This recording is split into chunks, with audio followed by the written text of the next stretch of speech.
बिस्मिल्लाहिर्रहमानिर्रहीम। अस्सलाम वालेकुम। इखलाक। गांव के कुएं पर 3 औरतें पानी भर रही थीं। एक औरत का बेटा वहां से गुजरा। उसकी माँ बोली, वो देखो मेरा बेटा इंग्लिश मीडियम में है। थोड़ी देर बाद दूसरी औरत का लड़का गुजरा। उसकी माँ बोली, वो देखो मेरा बेटा CBSE में है। तीसरी औरत का बेटा वहां से गुजरा। दूसरे बेटों की तरह उसने भी अपनी माँ को देखा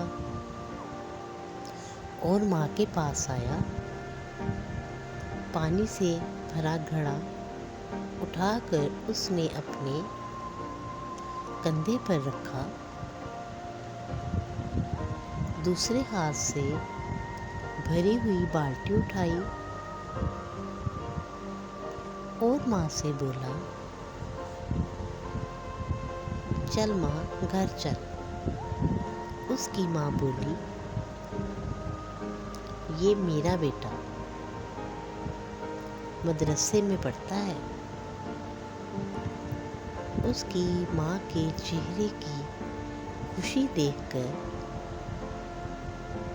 बाकी दोनों औरतों की नजरें झुक गईं। इस कहानी का मतलब सिर्फ ये है कि लाखों रुपए खर्च करके भी तमीज़ और इखलाक नहीं सीखे जा सकते।